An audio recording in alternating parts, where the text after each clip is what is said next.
Exactly 2 decades ago, Autodesk did something that screwed a generation of 3D artists, especially in the Blender community, just because of this 3-letter file format under their control, which is called FBX. If you've been a 3ds Max or Maya user, you'll probably know FBX, and for you, this was just another afterthought in your workflow.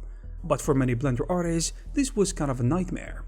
I mean, if you import anything, you always begin by fixing orientations, rigs, animations, you name it. This is the case if it is not completely broken. So in this video, I will tell you how Autodesk had the monopoly over this format, what Blender Foundation developers did to reverse engineer its secret sauce, and whether Autodesk kept its grip over it or not.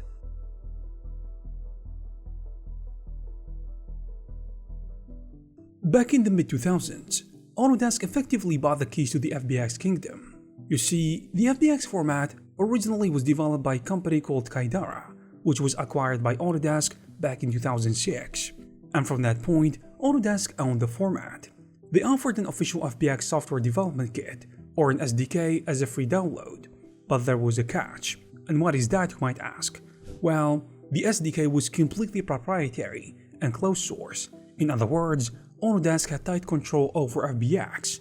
So if you wanted perfect FBX import and export capabilities, you basically had to use Autodesk's own tools or abided by their rules, because the official route to the FBX capability was through Autodesk's closed SDK. Other 3D software could still support FBX to some extent, but they were at a clear disadvantage. Autodesk never fully opened the FBX specification, to the public. The details of the format were only really available through those proprietary SDK head files, not via any openly published spec document. The FBX file format is proprietary, as I said, and while Autodesk provided an SDK with C++ and Python bindings, that was it. There was no comprehensive public documentation for the format's inner workings, which meant anyone outside of Autodesk was working with partial information at best. And to make matters even trickier, the license for the FBX SDK was very restrictive. In practice, this made it nearly impossible for open source project or many third-party tools to include Autodesk SDK, so you couldn't just bundle it with your software without forcing every user to individually agree to Autodesk's terms. On top of that, Autodesk tended to update the FBX format regularly, like FBX 2011, 2012, 2013, 2014, etc., corresponding to different SDK versions. As you can see, the behavior or the format could change between FBX versions, and since the specs were fully open, third-party developers were always trying to catch up with the moving target.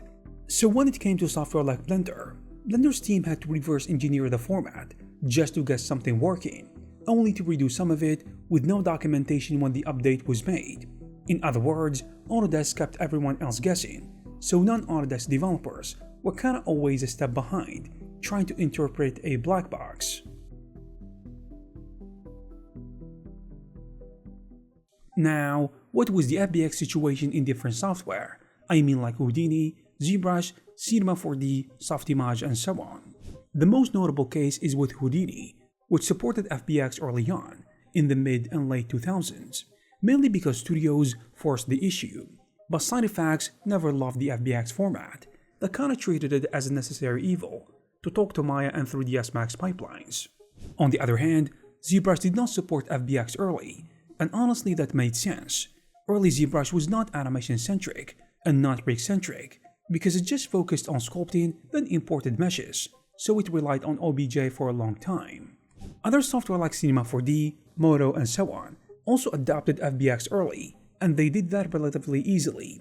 But nowhere was this FBX monopoly pain felt more than in the Blender community. Blender being open source and licensed under GPL simply couldn't legally ship Autodesk FBX SDK into Blender's code, because licenses couldn't just mix. Autodesk FBX SDK, since it is proprietary, couldn't be redistributed under GPL terms, and frankly, even aside from GPL, Autodesk's license forbade Blender from bundling it. Essentially, it was not legal for Blender to use the official SDK at all. So what could the Blender developers do? Well, they still needed to support FBX because so many studios and artists were actually using it. But remember, they had no access to the official toolkit, so Blender developers had to take the hard road and implement FBX support from scratch. The developers reverse engineered the FBX format, and they did that on their own, writing their own importer and exporter in Blender's base code. In fact, Blender's built-in FBX import and export is a completely independent implementation, which is just a Python script they wrote without using Autodesk SDK at all. This meant literally figuring out how to read and write FBX files by interpreting the file and guessing the intended data structures. They had to guess how Maya and Max meant the data to be transferred and interpreted, with no official guide. And here is a fun fact. The Blender Foundation even published an unofficial spec of the FBX binary format based on what they deducted to help others in the community. So what was the result of this courageous but imperfect effort? Well, for years, Blender's FBX support was a hit-and-miss kind of situation compared to Autodesk's. You would often run into funky issues when moving FBX files between Blender and other tools, and the common problems include broken rigs. This led to armatures and bones hierarchies that were imported incorrectly, also flipped axes and orientations.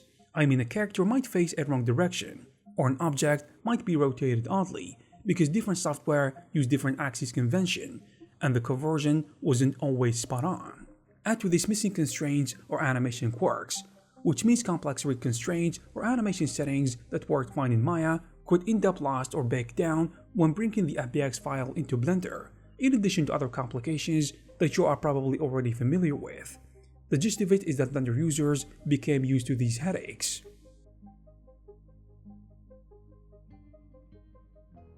None of this was accidental.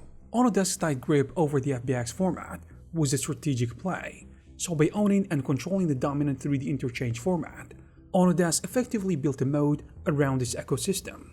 If you think about it, if studios and artists standardize on Autodesk tools like Maya and Max, just because FBX made moving assets around convenient as long as you stayed within the Autodesk sphere, and if you strayed outside, say to Blender or another open source program, things got painful. Your rig might break or your animations might not come through correctly, as I said before, especially when communicating with different teams and different artists. I mean using different software. This naturally, as you might expect, encourages studios to remain Autodesk-centric in their pipelines. It is a classic tech strategy: embrace, extend, or in this case control, and become the standard. And by making FBX ubiquitous and keeping it under lock and key, Autodesk gained a huge advantage. In other words, they had a monopoly over FBX, which means they had to dance to their tune or risk interoperability issues. From Autodesk's business perspective, dominating the interchange format locked in their customer base, and they did this successfully for many years. So if all major game engines, VFX studios, and 3D software are using FBX as the go-to format, they have a strong grip over the industry. I don't think it was malicious, I mean in a cartoonish way, but it was certainly competitive positioning. By owning FBX, Autodesk effectively set the rules of the game, and they did this for a long time. The good news is that in recent years, the FBX stranglehold kind of loosened a lot. For one, Blender's FBX support improved massively, I mean over time. The Blender developers didn't give up. They actually kept refining their importer and exporter, and with each Blender release, the FBX workflow got more stable.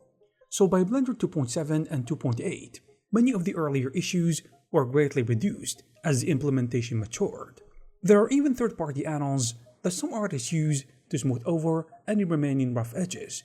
So the situation where works in Maya explode in Blender is far less common compared to what it used to be.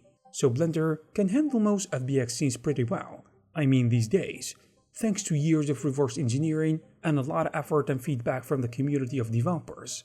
It is still not perfect, but it is a world of difference from a decade ago. Just as importantly, the industry as a whole is no longer 100% dependent on FBX. Over time, studios and developers have started adopting more common formats for 3D data exchange. For example, I can mention Alembic for baked geometry and animations, which is popular in VFX, but most importantly USD, which is an open source Pixar developed format that is gaining traction for complex scene interchange. I can also mention GLTF, which is an open format from the Kronos group. This is great for real-time 3D and web, and all of these formats have actually become widely accepted. The reality is that today many pipelines mix and match formats, and some workflows have moved away from the FBX entirely in favor of these open standards. For instance, game engines and VR and AR applications often use GLTF now for model interchange, and high-end VFX pipelines usually use Alembic and USD. As you can see, these alternatives had put a lot of pressure on Autodesk, and to their credit, Autodesk has begun to support some of these standards. Maya and Max have Alembic support, and they also have USD as well. And all of this means that the industry is moving forward to more open exchange of 3D data, which I believe is healthier for everyone, and it is even better for the Blender community. And there you have it, guys. If you like this video, please give it a thumbs up. Also, please subscribe to the channel to receive more videos like this. Thank you very much for watching, and I will see you in the next one.